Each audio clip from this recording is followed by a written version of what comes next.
TRD Pro. That signifies the best in Toyota's off-road performance. And for this 4th generation Tacoma, it's bringing more power, more efficiency, but more importantly, more style. This is going after the Ford Ranger Raptor and Chevy's Colorado ZR2 Bison. They've been more extreme than the Tacoma for a long time, but Toyota is fighting back big time. We're gonna go on and off-road to see how this new generation really holds up. The Toyota Tacoma, and formerly the Toyota pickup, used to be tiny. Now they're not. Not at all on this 4th generation, especially in the TRD Pro guys. Everything on this truck is bigger, badder, and way more powerful than any small Toyota pickup truck has ever been. The biggest change on the new TRD Pro is the ground clearance. It's 11.5 inches. It's riding about a ½ inch higher than before. There's also positive camber on these front wheels, very aggressive. And of course you can see behind it, they're painted red. Forged aluminum upper control arms. I love the fact that you can adjust it underneath the truck. There's 3-way switches for those Fox shocks. Remote reservoirs in the rear. There's a lot of wheel travel here, and so there has to be a lot of ground clearance, and the approach angle, 35.7 degrees, which is why you have that really nice skid plate in the front. Toyota also integrates fog lights from Rigid Industries. They'll even color it amber if you so choose. And there's a nice big light bar right in the center of the grille to blind people. Hopefully you don't do that. But if you don't want to, well, you can actually change the height on these headlights from a switch inside the dash. There's a lot of customization that Toyota's offering here, and they're putting a lot of the aftermarket equipment straight into this truck. Toyota's California studio designed the new Tacoma, also the new Tundra and Sequoia. They're a lot more square. They're tougher and rougher in a way that the previous Tacoma was more rounded. This one, it's definitely so much more aggressive, very similar to what you're finding Chevy and Ford do, and that's no accident. But this is still a mid-sized truck no matter how much larger it might appear. The TRD Pro comes with a 5-foot bed and a double cab. Now you can get a 6-foot bed with the double cab on the SR, the SR5, and the new Pre-Runner. But you can also get an extra cab, that's their essentially extended cab, with a 6-foot bed. That's how that comes on those lower trims. But most of them will look just like this. The new Tacoma now has 6 different suspension setups. There's the base, there's the more top-end limited, which is the most luxurious version of a Tacoma that's got adaptive dampers that give it a softer ride. Then there's the TRD Sport, which brings slightly firmer dampers on top of that base suspension. You get a TRD Off-Road, now you're switching to Bilstein monotubes, and they've got remote reservoirs. If you're getting the TRD Pro, now you're getting 2.5-inch Fox shocks. They're called the QS3s, and that has 3 different ways to switch compression and rebound. You adjust them underneath the truck. Not as hard as it might seem. They also have remote reservoirs and a ton more wheel travel. There's also the Trail Hunter, which is very similar in setup to this truck, except it's optimized for more high loads. That's meant for overlanding. It's made by Old Man Emu. That's actually the name. It's ARB. That's an Australian company, but that's the name of those shocks. They're also very, very capable. There's also an electronic disconnecting front sway bar and forged upper aluminum control arms on this TRD Pro and the Trail Hunter. The Tacoma is not aerodynamic, but Toyota's trying to make it so. There's integrated spoilers in the back of the tailgate and at the top of the cab. It does help streamline the air a bit, but in the back here, you're only going to be accessing it if you're going to load cargo or pull this thing out of a ditch. That's why there's red painted tow hooks. That's a new 2025 feature, the red paint anyway, and there's high lift jack points integrated directly into the frame. This new generation of Tacoma now has disc brakes all the way around, and if you're getting the iForce Max trims, they're larger in the rear as well. You do need that. There's also no more rear leaf suspension. There's a multi-link coil setup that promises a much better ride, and it doesn't sacrifice payload. The Tacoma is still packing quite a lot of pounds, up to 1,710 pounds. The TRD Pro models are down quite a bit because they've got all of this special off-road hardware, which I'm gonna play around with later. The previous Tacoma had a 4-cylinder and a 6-cylinder. Now there's one turbo 4 in various states of tune. On this TRD Pro, it's the maximum. That's why it's the iForce Max. Over 320 horsepower and over 460 pound-feet of torque.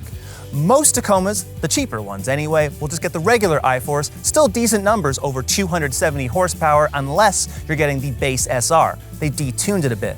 There's an 8-speed automatic transmission on every trim except the TRD Sport and TRD Off-Road, where a 6-speed manual is still offered. It's no longer available on the TRD Pro. Fuel efficiency? It's okay, but the hybrid here is not meant for efficiency. It's meant for true performance. And performance is still pretty capable out back, up to 1,710 pounds in the bed and 6,500 pounds maximum when you're towing, but not for this truck. So a big change on the new Tacoma is that crawl control is a lot quieter. Before, when I was doing this in a Tacoma, the ABS would be clicking nonstop. It was trying to stop the wheels, obviously, from locking. Now, 6 miles an hour, same speed, you can barely hear it. The cameras are also so much better.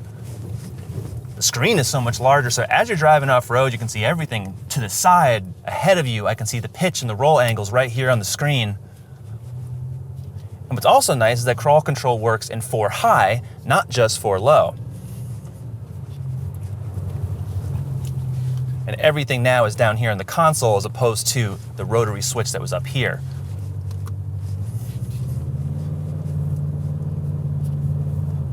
Multi-terrain select, of course, that's still here. There's an automatic mode.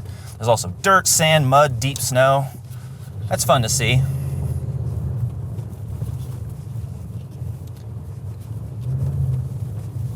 And if need be, there's a locking rear axle. And the TRD Pro, really on every TRD model, you can get an electronic disconnecting front sway bar, which is honestly awesome. That's definitely a Jeep thing that Toyota's now doing. The TRD Pro always drove really well, off-road, everywhere, truly.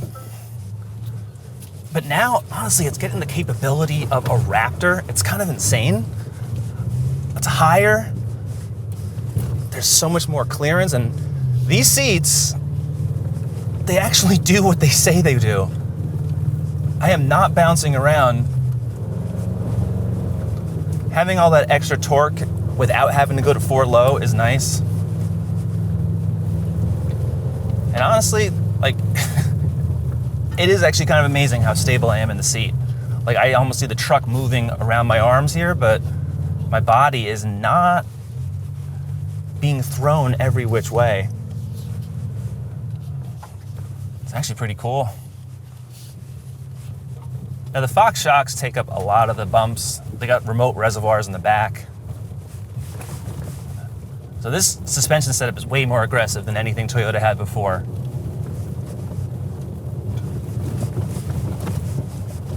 I've turned my seat off now, put the bypass valve on, so now it won't move. There's definitely some more shaking going on.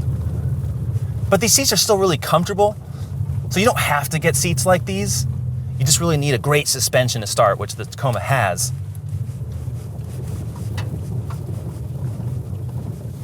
But yeah, I think there's definitely some more motion, so I'm gonna turn them back on. Flip both of these over. Okay. Because why not? If they spent all that time engineering it, why wouldn't you do it?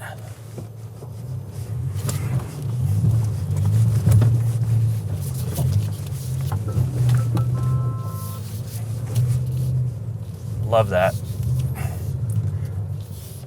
The Tacoma is not as tiny as it was before, but I'm still pretty comfortable in here.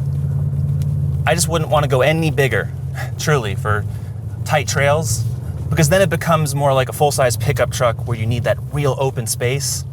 And the great benefit of having a mid-size truck is that you can pretty much go anywhere those full-sizers can't. On narrow trails, that's where it really makes the difference. The turning radius, though, is definitely increased versus the last Tacoma. So you're definitely not gonna make it all the way. You're gonna have to make some more 3-pointers here and there, or more, depending on where you're driving.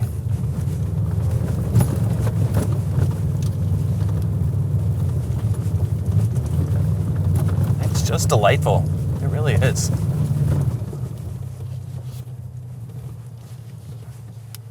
Easier really than it's ever been. Tacoma was always great, and this one is several notches above. No Tacoma has ever accelerated or sounded this good. In many ways, it's kind of got this like V8 burble going on. Then you hear some turbo wishing occasionally. They got gauges all over the instrument panel telling me turbo, battery, engine revs. It's a lot of stuff working in concert. It's quick. It really is. Dare I say, it's actually enjoyable now. The Tacoma was always laboring to keep up at highway speeds, passing. It had a big V6, which on screen it seemed, oh, that's plenty of power and torque. But it really wasn't, and it had the old 6-speed automatic. It worked for a long time, but Toyota's new system, this iForce Max, I'm telling you, it really, really works well in a truck like this. Even the base 4-cylinder is still a turbo. I think that one's just okay. It's still decent for most purposes, but I think having all that extra power and torque when you want it, especially going off-road, that's why Toyota restricts this hybrid powertrain to only specific models. You're getting them in the TRD models. That's really, really what you want. Toyota has also definitely quieted down this cabin. The Tacoma always had a work truck vibe, even when it was optioned up to a TRD Pro. Very simple. It did everything it's supposed to do. This one is riding, and it sounds more like the bigger Tundra, which has a 6-cylinder engine, and of course, it's got way more capability. But this feels really like a baby Tundra. It doesn't feel like a Tacoma that's been outfitted with just a 4-cylinder engine with a turbo and a battery, and they called it a day. The whole truck feels more substantial. Now, this TRD Pro is standing 11.5 inches off the pavement. And the steering, though, is still decent. Got a 12 o'clock hash marker here to tell me how straight I actually am. But it's actually pretty decent. Again, some looseness off center, but I expect that given the suspension geometry and everything underneath this truck. It does not bother me. I would liken it really to similar, but not as good as the GMC Canyon and the Chevy Colorado when you're going for the Bison or the AEV trims of those trucks. Watch that review. Watch those reviews. Got so many of them. Even compare them.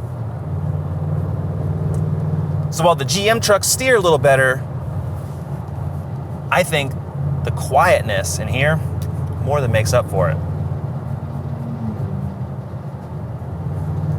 Toyota even has a semi-automated driving feature now, and they've got a proactive driving assist, which will start to steer for you, which I don't like. It works in concert with the lane departure system.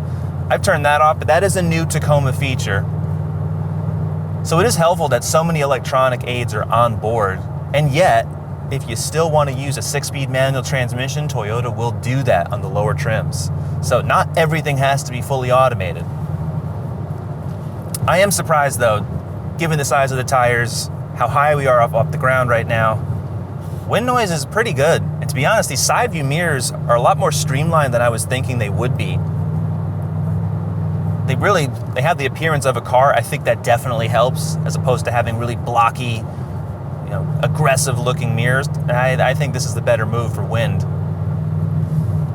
Now, Toyota has had issues with the 6-cylinder hybrids that they're doing now with the Sequoia and the Tundra. None of that has affected the Tacoma. So it's nice to see that even as a 4-cylinder engine, this one definitely has the power of a 6, and it just feels so much more responsive in every situation than the previous naturally aspirated 6. So I'm really not missing that one at all. Even though the Tacoma is a lot larger than before, it definitely feels it. Like I feel like I'm almost in a Tundra Light. That's how it feels. But it's still relatively light on its feet, which is the whole point of getting a mid-size truck versus a full-size. The Tacoma feels wide. When you go on back roads or just any sort of 2-lane road, I immediately notice just how much wider it feels. I know it's not F-150 wide and Raptor wide, all that stuff, but just from the front view out the windshield, looking at this big domed hood, everything has been increased, I don't know, maybe 25%. Visually, that's just how it feels. You get in this truck, I'm almost feeling like I'm between a midsize and a full size. But the cabin is still actually pretty small. So even though the truck seems large on the outside and from the driver's seat, when you actually look around, it's not terribly big. So that's good. It's just kind of a mixture here of how you get in this truck and how you expect it to behave on the road. It is harder to place it just because it feels wider and it's harder to see over that hood than before, I will say that. But steering response is good. Toyota has now switched to electric power steering. The hydraulic rack is gone. Doesn't really change much. I think the assist is probably a little lighter, but I don't mind it. On this truck, it's just easy to place. Plus in the TRD Pro, you got a red hash mark to tell you exactly where it is without even looking at it. Another big change is a multi-link rear suspension. Every Tacoma before had leaf springs in the rear, and now Toyota has switched to a coil spring with a multi-link setup. That definitely improves not only stability, but certainly sportier on-road handling for a pickup truck that was not present before. You're not going to confuse this truck for something like a Highlander, which is car chassis, handles so much better. All of Toyota's car-based SUVs really do a great job at handling, but there's no mistaking it. This is still a pickup truck, but instead of just an old setup that really is a lot cheaper to produce, Toyota has went the extra mile here.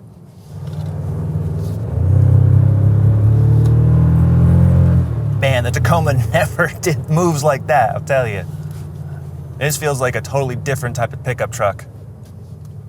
And thankfully, if you're getting a TRD Pro, not only are the front brakes bigger than a base model or the other models, so are the rears. Most surprising feature? This. The tail lights control the tailgate. Power up and down. That's a really great feature that never was offered before. Would not have expected it on the TRD Pro of all trims. Bed liner comes standard. It's really nice inside here, full 5 feet. It's nice and deep. It really is not all that shallow of a bed for a mid-sized truck. And there's also plenty of equipment inside here. You got a 120 volt outlet on the other side, and you got USB ports right underneath here, and they're behind weatherproof seals. That's really nice. And if you're also going over there, aside from all these tie-down hooks, there's a special little cubby there that kind of looks like it's off a kayak, but it's nice. Also seals everything out of the weather. So Toyota really has thought about everything you can do with this bed, and truly, it's not like you can do that with things like a Jeep or other SUVs. These seats have to be some of the most comfortable and supportive I've ever been inside a pickup truck. They're better than a lot of sports cars. And if you're in here, it definitely feels sporty. It's not just the red badges. New for 2025, there's a 4th auxiliary switch if you want to wire even more lights to the front of this truck. There's slotted door pockets. Everything is a lot chunkier. The carbon look trim looks racy, along with the red hash mark on the steering wheel. It just looks more substantial and less of a work truck. On the TRD Pro of the previous generation, it never quite felt high enough. Now it truly feels not luxurious, but very racy. The Tacoma might be tighter inside than most pickup trucks that you're used to, but if you're getting an extra cab model, remember, there's no rear seat, so this one will fold all the way flat, and the driver's seat will slide extra far back so you can reach the cargo behind you. That's a nice feature that a lot of trucks don't have. Toyota put aircraft-style landing gear struts in the back of these seats. What that means is that there's a combination of air and oil. Air to handle the compression, oil to handle the rebound. You can adjust that with pressure here using this air pump that comes included. Not only are they the coolest looking seats, they actually are functional. You can't really sit by here because there's no leg room, but what you get is unparalleled comfort in the front when you're bouncing up and down. They truly do work, and they actually look pretty freaking fantastic. You can't fit back here, but these seats are actually comfortable. If you get any other version of the Tacoma double cab, you will be fine, but the Tacoma has always been pretty tight back here. That hasn't changed. If you're opting for the extra cab, that's the extended cab model, there's actually a rear seat delete. That is standard, so it's actually all open space with no side doors. I do wish Toyota would delete this entire seat back here, because who would use it on the TRD Pro? There's a 14-inch touchscreen. Typefaces are really, really large, which actually can be a really good thing, because legibility is an issue in a lot of these screens, even if they're larger. Wireless Apple CarPlay, Android Auto, there's no apps to speak of, really. Decent amount of settings, but this is not really what's impressive on here. What's impressive are the cameras. And that's not something that Tacoma really ever did well. But now, you can see all views of the truck. Nice 3D renderings too. There's a bed cam. You can also drive like this in off-road mode. That's nice. So this is really the most impressive feature of this entire screen, and it's very, very helpful with a truck like the TRD Pro. Other features is a trailer backup guidance. There's also straight path assist, which will actually help steer the truck while you're reversing with the trailer. Can't really show you that, but those are new features that Toyota hasn't had before. And above that screen, there's actually a JBL speaker that you can take out. It's portable, and when you plug it back in, it acts as the center channel. So some nice features here, and again, it's meant for off-road and adventure lifestyles. It actually, I think it works. The digital instrument panel, well, this is way better than before. There's actually 3 different preset designs that you can choose here, and once you're in one, you can cycle through the middle, what's on the left-hand side, and what you see on the right. This is actually really nice, and it will save everything for you. As soon as you go back in here, again, you can change more settings. This is useful for all the safety features it has, quite a lot. And you do need to consult the owner's manual or just your phone to see what some of these mean. Toyota still doesn't really explain what these are. I know what they are, I've been driving them for so long, but if you're new to Toyota or you just haven't been in here a while, it can be a little confusing, but it is helpful that all these settings are here. Plus, you can change how this looks. Now, I wish this was simpler, because actually it's kind of cool. Change different graphics here if you want a center tack, if you want it to be simplified. I really like this one. You can also adjust the style. We're on tough right now. You can't get full screen maps, but I do like this functionality though, because it's all here right in front of you. And all the information is right there as well. And when you're going off-road, you can use crawl control right up here on the instrument panel. It'll show you the speed as you're driving. So a lot of things are a lot better now. You just gotta get used to it, but there's a lot of functionality here. The 2025 Toyota Tacoma starts at $32,000. There are 11 trims. We have the best one, the TRD Pro with the iForce Max with destination, $65,000. There's only a handful of competitors: the Chevy Colorado ZR2 Bison, GMC Canyon AT4X AEV, Ford Ranger Raptor, and the Jeep Wrangler. Toyota has gone out and made its own version of a Ford Raptor or a Chevy ZR2. With all of this power and all the suspension components that Toyota's never done before, this really is elevating the Tacoma to a totally different class of truck. It's a whole lot more expensive than it's ever been, but it also does a lot more. But what do you think? Do you prefer the previous generation, or would you go out and buy one of these? Go to CarGurus.com, subscribe to the YouTube channel. We'll see you next time.